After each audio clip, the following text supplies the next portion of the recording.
the Johnson Wax Program with Throckmorton P. Gildersleeve.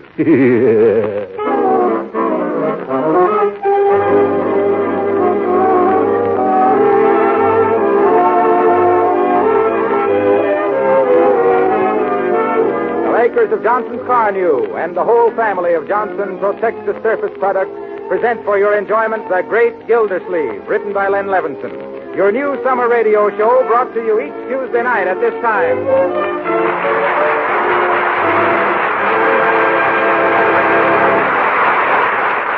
We'll hear all about The Great Gildersleeve in just a moment. Right now, here's a question for you quiz lovers. What is it that does two things at the same time? You're right, it's Johnson's Car New, that both cleans and wax polishes your car at one and the same time in one easy operation. Now, if you drive a dull and dirty car around town, it's just because you haven't heard about Car New. You don't know how easy it is to give your car that showroom shine your family will admire so much. My suggestion to you for today is just this. Tie a string around your finger if necessary to remember to stop in at your regular wax dealer, auto supply store, or service station and buy yourself a can of Johnson's Car New. Don't put it off. The cost is very low, and the results are amazing. You'll agree with thousands of other enthusiastic car owners that your car looks like new when you use Car New.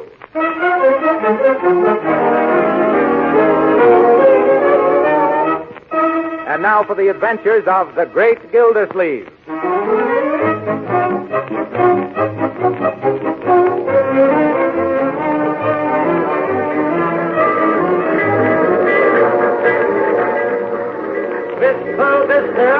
Coming into Wistful Vista. Oh, conductor, excuse me for interrupting, but what town is this? Wistful Vista, lady. Oh. Now, you won't let me ride past Summerfield, will you? Lady, we don't reach Summerfield till tomorrow, and we can't go past it because it's the end of the line. Yes, you told me all that before. You say this is Wistful... Oh, Wistful Vista, where Fibber McGee and Molly live? Yes. Oh, my. Do you think I'll be able to see them from the train window? No, lady, the McGees are on their vacation. Oh. But there's Throckmorton P. Gildersleeve, their next-door neighbor out there. Where? That portly gent with the mustache on the platform, the one making a speech to his employees. How do you know they're his employees? Because every time he takes a trip, he gives the help at the factory an hour off to come down to the station and wave goodbye. Well, so that's Mr. Gildersleeve. Well, I never thought... I can't tell you how touched I am to see all the employees of the Gildersleeve Girdle Works down here at the station to bid me goodbye. It's very... by the way, is there anyone left at the plant? Well, no, TP. Well, what if some orders come in? Who's taking the phone calls? Mert. Oh, Mert, eh? Well, as I was saying, while I'm away, I expect every one of you to uphold Gildersleeve Girdles to the best of your ability. And don't forget our motto. If you want the best of corsets, of course it's Gildersleeve. Just remember, put everything you've got into those girdles. Will you do that? Oh, Thank you. And though it's necessary for me to go away and attend to other enterprises, the one thing closest to my heart is the Gildersleeve Girdle. I want you all to carry on as if I was right here. And now I know I can count on each and every one of you to do your duty till the day I return. How long will you be gone, T.P.? At least 3 days and maybe till the end of the week. Before you go, TP, the Gildersleeve Girdle Workers Guild wishes to present you with this handsome leather briefcase as a token of our esteem for you. I don't know what to say. Except, by George, when I get back, I'm going to call in my lawyers and draw up a profit-sharing plan so that eventually all you folks are going to get the work. I'm going to give you the work. What I mean to say is... Yes, all aboard? Oh, no. Oh, my goodness, out of my way, everybody. Where are my bags? On the train, T.P. Thanks. Oh, I forgot to buy a ticket. Where do I buy a ticket? On the train, TP. Oh, yes. Let go of me, boys. Where are you pushing me? On the train, TP. Goodbye, children. Goodbye, children.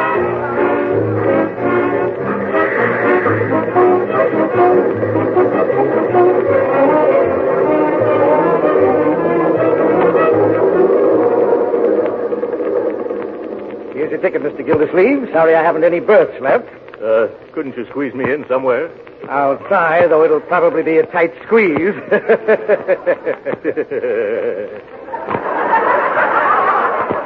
Tight squeeze, eh? Side splitting, isn't it? Going to be in Summerfield long? Oh, no, conductor, just 3 or 4 days. I'm taking over the administration of my brother-in-law's estate. Yes. Oh, that's so? Yes, they own an automobile agency that hasn't been doing so well lately, and I'm going to set it to rights. Don't you think maybe you're biting off more than you can chew? Not at all. Oh, that reminds me. It's dinner time. Which way is the diner? Why, an experienced old traveler like you should know where the diner is. Why, of course. No matter where you are, the diner's always at the other end of the train. See you later, conductor.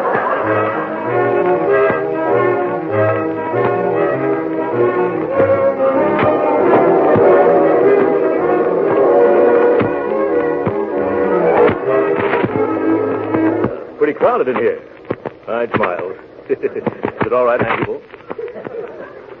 I said if this gentleman doesn't mind reading his paper on his own side of the table. Excuse me, sir. Do you mind? Yes, I do. I'm particular whom I eat with. You are, eh? Well, I'm not. I'm hungry. Waiter, bring me a steak. Nice, juicy double tenderloin, rare. Waiter, where's my milk toast? I ordered it 15 minutes ago. Yeah, I'm sorry, but milk toast takes time, you know. And waiter, I want a big heaping plate of French fries. Yeah, French fries, yeah. And some pickles. And a cup of strong coffee with lots of cream. Yeah, coffee Boston. I'll get it right away. And bring me my milk toast made with gluten bread, remember? Gluten bread. Oh, that reminds me. Some hot biscuits and a lot of butter and a little pot of jam. Gluten bread toasted and a cup of hot water. Yeah. And then apple pie a la mode, waiter. Yeah, pie a la mode. Yeah, with cheese. Yeah, with cheese. I can't stand this. Listening to you is giving me heartburn.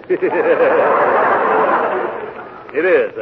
Waiter, don't forget mustard, beef steak sauce, ketchup, chutney, piccalilli, And a soda quick. Yes, sir. Right away, sir. I'll be right back. Of course, it's none of my business, mister. Then don't stick your nose in it. Well, all right, if that's the way you feel. I was just going to tell you you're getting your paper in the butter plate. Don't make any difference. I don't use butter. You don't, eh? I guess it's because butter wouldn't melt in your mouth. Yeah.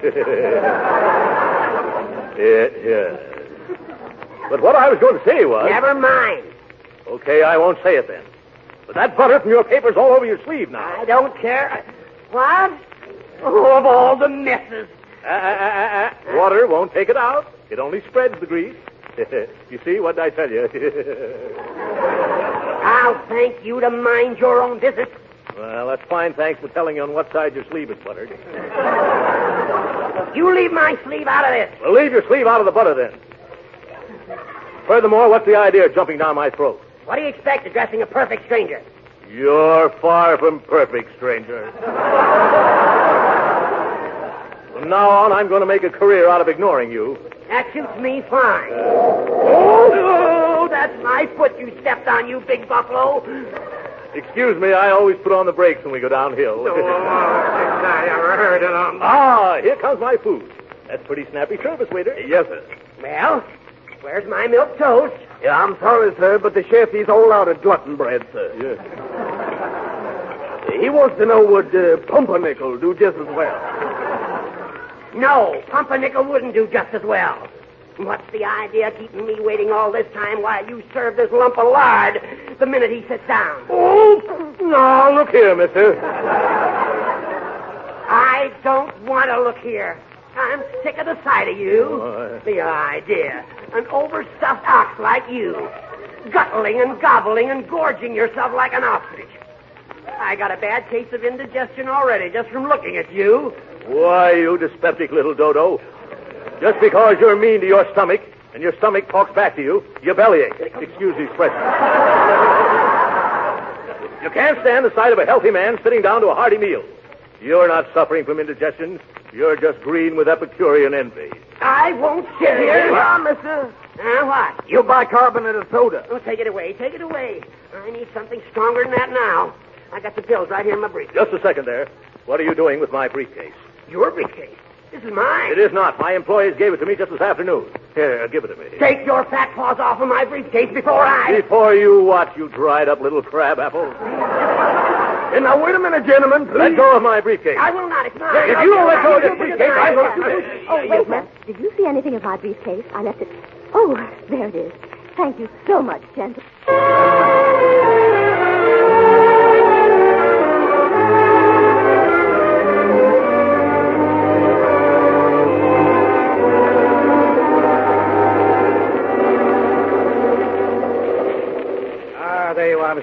Gildersleeve, I've located a berth for you at last. Oh, that's fine. I was getting tired of sitting around here in my pajamas. Where is it? It's upper 9 in the next car. Upper 9? Mhm. Oh, my goodness. The last time I was in an upper berth was, let me see, 50 pounds ago. Well, that's the only thing I've got, Mr. Gildersleeve. The porter's making it up for you now. All right, conductor, I'll have to make the best of it. Good night, and thanks. I do hope that porter gives me a wide berth.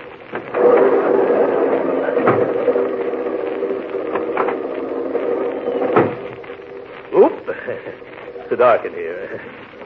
Porter! Porter! Quiet! Oh, excuse me. Oh, Porter, Yes, sir. have you got upper 9 ready? Yes, sir. But I didn't anticipate no gentlemen with such ample proportions. Yes, well, I guess I better take a ladder. Yes, better take 2. They're small. Yes.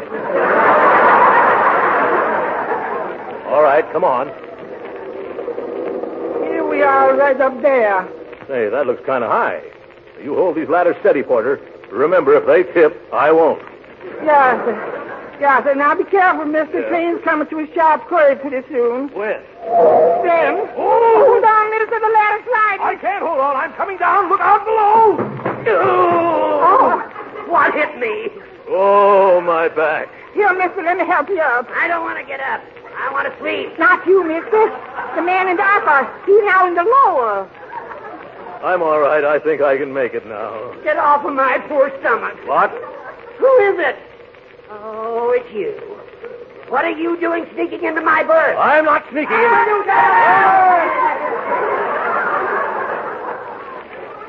I'm not sneaking.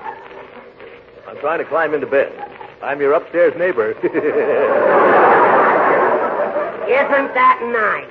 I hope that swinging shelf snaps shut on you. Yeah? Well, if it's going to swing, I'll see that it swings your way. And if I land on you, brother, you'll spend the rest of the night sleeping in the roadbed. Quiet. Let me go to sleep. Okay, Grandpop. Unpleasant dreams. All right, Porter, give me a leg up again, will you?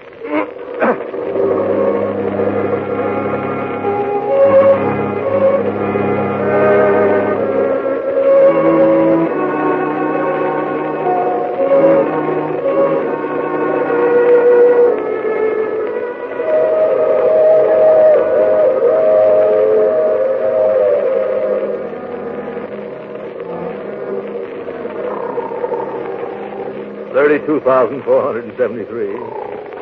32,474. 32,475. Oh, good Godfrey. 2 o'clock already. And still not a wink of sleep. 32,476. 32,477. 32,478.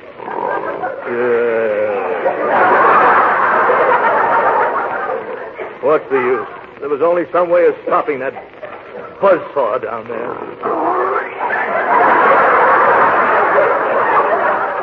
I can't stand it any longer. Where's that porter? I've been ringing for a half an hour. Did you call me, sir? Yes. Would you mind getting me a cup of ice water? I can't sleep. Yes, sir. Yeah. Here it is, mister. Thanks for the ice water. You needn't wait. Good night. Oh, good night, sir. Yeah. Now, if I can hold the cup in this hand and open the lower curtain with the... I've got it.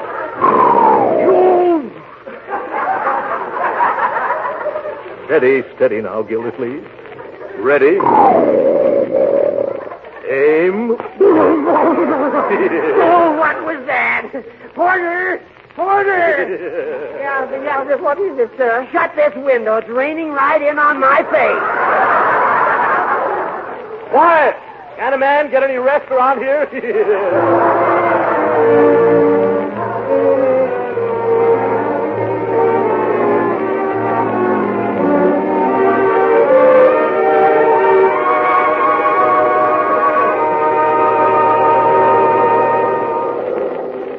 Good morning, Porter. Had a wonderful sleep. How long before we pull into Summerfield? In about 5 minutes, sir. You want me to brush you off? No, I'll walk down the steps like the rest of the passengers.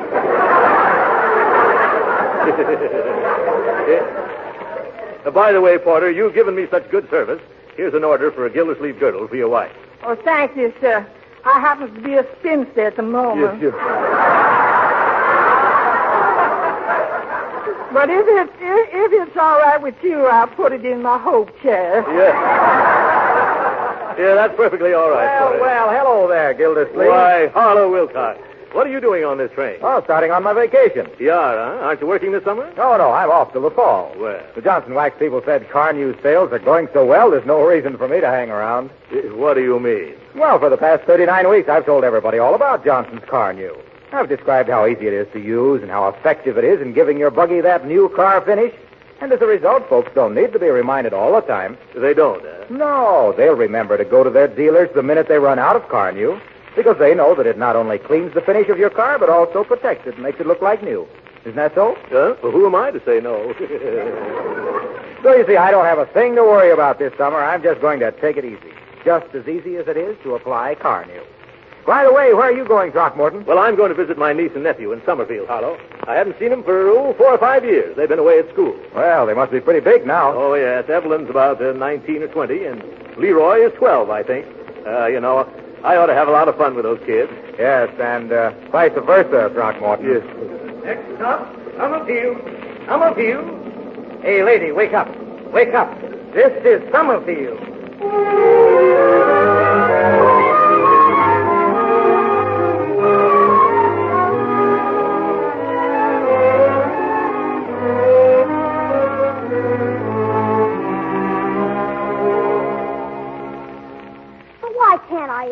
Why can't I call him TP like they do down at the foundry? It isn't a foundry, Leroy. It's a... Oh, never mind. It's nothing that concerns little boys. I'm sure that Uncle Throckmorton will prefer to have you call him Uncle Throckmorton. So how about we making it Uncle Throcky? How about that? I don't think that will be very respectful, Leroy. Then Uncle Gildy? That's even worse. What's the matter with Throckmorton? Oh, shucks. You can't go around calling a big, tough guy who runs a steel foundry Throckmorton. Why, it's positively derogatory. It's derogatory. Is that true? Leroy, who told you Uncle Throckmorton was in the steel business? Yeah, you thought you were so smart, always trying to hide Uncle's business from me. What's wrong with having a steel mill? A steel mill? Sure, I know all about it. I once got hold of one of his letterheads. The Gildersleeve Girder Company. Yeah, so there. Yes. Gildersleeve Girder Company. See, he should be here by now, shouldn't he, Ev? Oh, now don't you worry, Leroy. Just as soon as his train arrives, Mr. Wills will bring him here for breakfast. Yeah, I wanted to go down to the station, too. I know, but Ted has to discuss all the legal details with Uncle Throckmorton before we go to court. Say, you're getting pretty darn stuck on that Ted guy, aren't you? Why, Leroy Forrester, I am not. Ted Wills is merely our lawyer. He is not. Williamson, Williams, Willies, and Wills are our lawyers, and Ted's nothing but the tail end. Well, he's young yet. You just give him time. Ah, there you go. Oh, say, how's if I should call him Uncle Morton? Call who? Oh, Uncle Throckmorton. Well, I don't think he'd object to that. Wait, I can do better than that. How's this? Uncle Mort. Who's that? Uncle Mort. I'll answer it. Well, I'll bet this is little Leroy. Leroy, this is your uncle. Hi, Uncle Mort. Yeah, hi, who? You,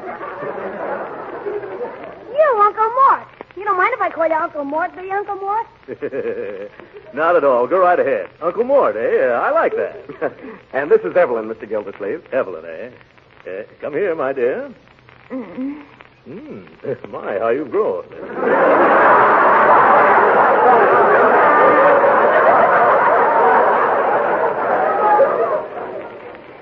Hello, Uncle Throckmorton. Yeah. Here, let me take your hat and coat. Will you have some breakfast? No, thanks. I've already had mine on the... Well, I'll have a cup of coffee. Sit right here, Uncle. Ted, you sit over there. Oh, thanks. My, this looks good. Well, did you make this coffee yourself, Evelyn? Yes, I did. Hey, Uncle, will you take me back to Wistful Vista with you and let me work in your factory? What?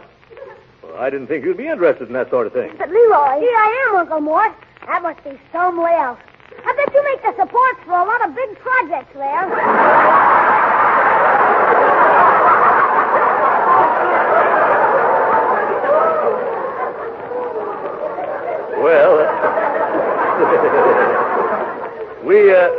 We don't turn out anything much in the way of supporters.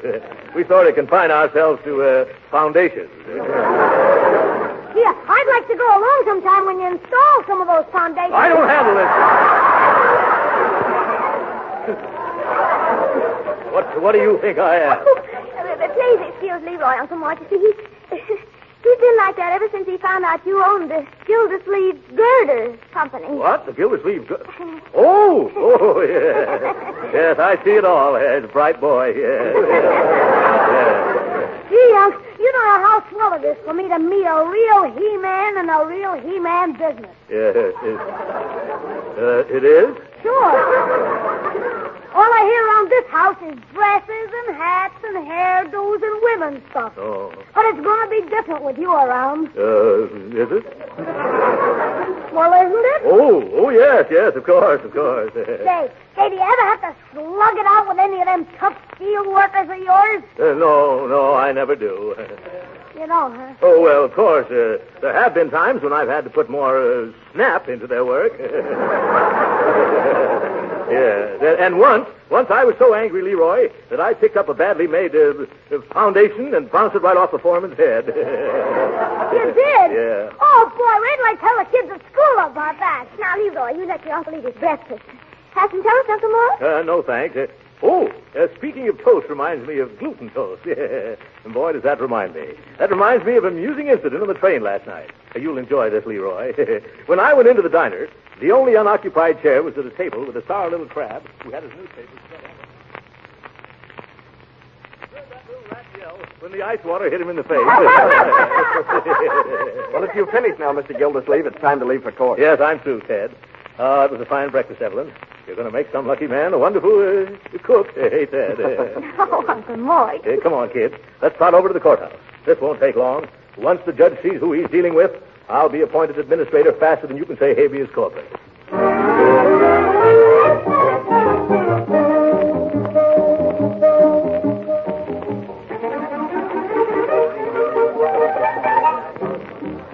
Well, all I can say is we run things better than this in Wistful Vista. 11 o'clock and the probate judge hasn't even shown up yet. Oh, Judge Hooker's usually very prompt. The trouble with some of these judges is they think they're little tin gods. Take those black robes away from them, what have you got? Bow legs. That's a hot one, Uncle Mort. Yeah, I'm glad you like it. Everyone rise, please. Well, I'm glad he's here. Now we'll get this thing over with quick. Fair Court, Department 25, the Honorable Henry H. Hooker, Judge for Silent Sound Session. Please seated. Sit down, Uncle Mort. Huh? Yes. Oh, my goodness. Who's that man sitting in the judge's chair? Well, that's Judge Hooker. Judge Hooker? That's the man in the lower berth.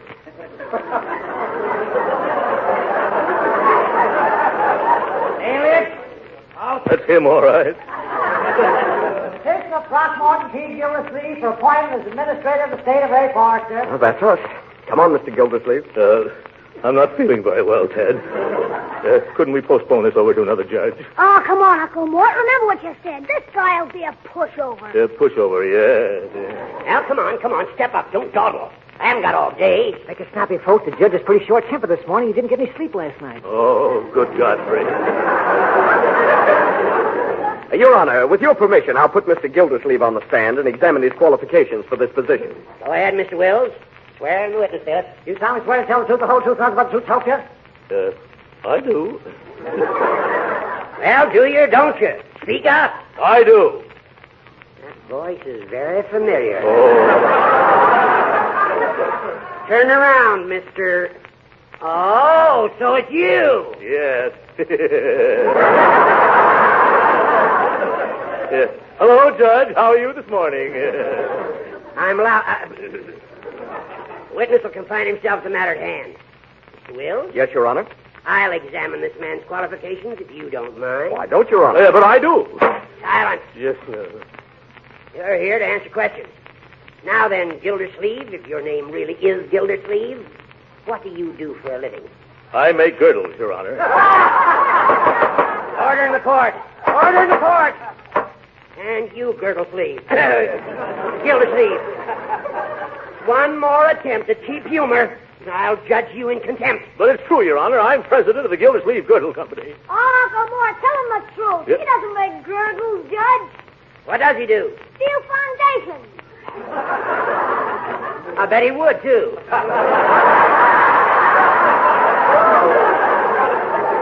Now, no more interruptions, my boy. Remember, this is a courtroom. You realize who I am, of course. Sure, you're a bow-legged little thin guy. What? Now, Leroy. But you just said so yourself, Uncle Mort. Oh, you did. Just a little joke, Your Honor. You know how I kid. No offense, I hope. It is an offense. Contempt of court. Just one more disrespectful remark, Mr. Gilder, whatever your name is, and I'll... Oh, don't do that, Judge. Uncle Mort will keep his opinions about you to himself. Won't you, Uncle Mort? Yes, I know better now. I'll be careful, Your Honor. See as you do. I hope that by now you realize the gravity of the situation, Mr. Gildersleeve, I certainly do, Your Honor. I'm going to ask you a simple, straightforward question. And I want a simple, straightforward answer. Go right ahead, Judge. All right, Mr. Gildersleeve. What business are you in? Well, do I have to answer that? You do, and remember, you're under oath. Well, that is, Leroy, would you mind going out in the hall and get me some ice water? 1 minute. Who's running this court, you or I? You better not get Uncle Mort mad, Judge. Last night he threw a whole bucket of water on a guy out of a berth under him. And just because this guy was snoring. Oh, my God, here we go again. He did he? Yeah, and this boy Sap woke up and thought it was raining. Quiet. You ought to hear Uncle Mort tell it. Quiet. Thanks, I will. Let's hear all about it, Uncle Mort.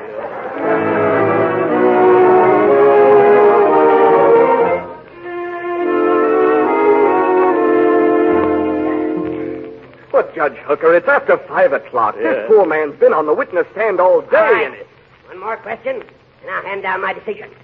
Mr. Gildersleeve, what makes you think you have executive ability? Well, I have a large staff of my own, and through years of experience, I know the proper relationship between employer and employee.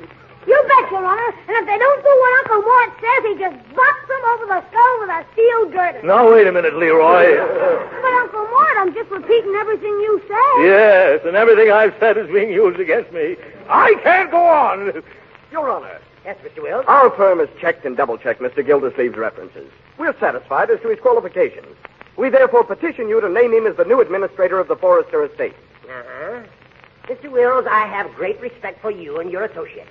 That is probably the only reason why I'm going to grant your petition. Hooray! However, in order to protect these children from their own misguided enthusiasm, I am going to require this Gildersleeve to report to me every single week. But, Your Honor... He must get an okay for every cent he spends. But, Judge... And I will require him to post a bond of $50,000 in cash. Now, see here, Hooker. I won't stand for this. I'll resign. Quiet. Gildersleeve, I never sent for you. You came here begging for this job. Now, just because I insist on it being administered with scrupulous honesty, you tried to back out of it. But it won't work. To quote from Brawby versus Union Buggy Corporation, Civil Code of Nebraska, you've made your bed and you can't lie out of it. But my business in Wistful Vista demands... You mean your girdle business? Heh. You will remain here and make this estate pay or go to jail for contempt. But I... Court's adjourned. I'll kill that old goat. Ted, we've got to do something about this. Do you realize that a $50,000 bond would not only take every cent of my ready cash, but also means the mortgage on my Gordon works? Gee, I'm sorry about how the whole... I'm sorry about how the whole thing went, Mr. Gildersleeve. He's got me awfully nervous. Maybe if we went into the judge's chambers, we could persuade him to lower the bond, Uncle Mort. Sure, just let me talk to him. Young man, you've talked enough for one day.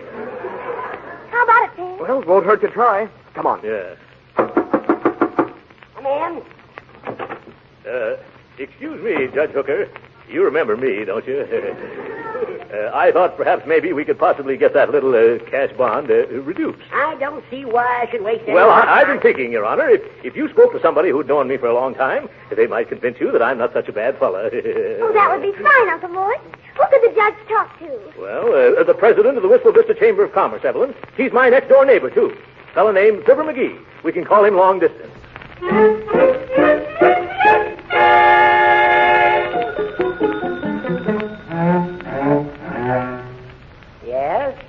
Yes, I see, Mr. McGee. Yeah, I'm glad you put me straight on that. Yeah, see, I knew my pal would set me in right. That's a very good point. I wouldn't have missed this chap for the world. Leroy, I want you to meet McGee one of these days. There's one of nature's noblemen. Oh, yes. This conversation will influence my decision a lot, Mr. McGee. Thank goodness. I guess you've made my mind up for me, Tipper. Ooh. Hold the phone a second. I'll tell him. Gildersleeve. Yes, Judge? Gildersleeve, I've decided to rescind that $50,000 bond. I knew that would happen if you spoke to my little chum. Yes. After talking to McGee, I'm going to make that bond $100,000. What? Give me that telephone. Hello? Hello? You're a hard man, McGee.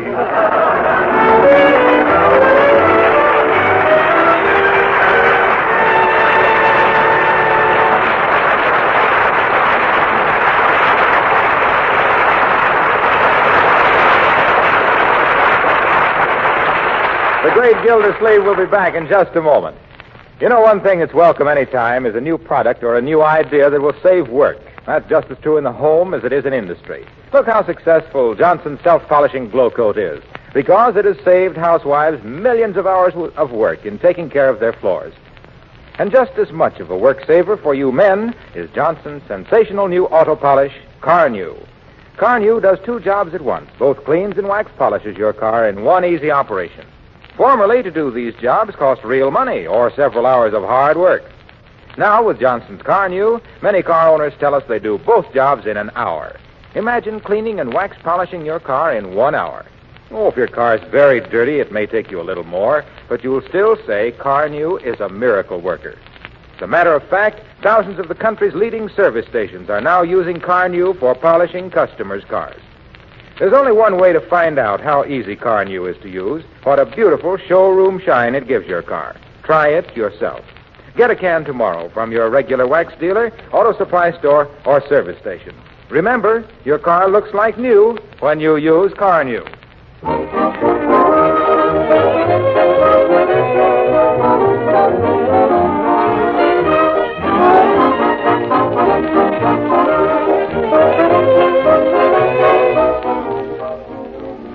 Uncle Mort, what are you going to do now? By George, I'm going to show that judge I can run that estate, or my name won't be Throckmorton P. Gildersleeve. You bet it won't, Uncle Mort. You won't even have a name. Yeah, I'll just have a number. Good night. This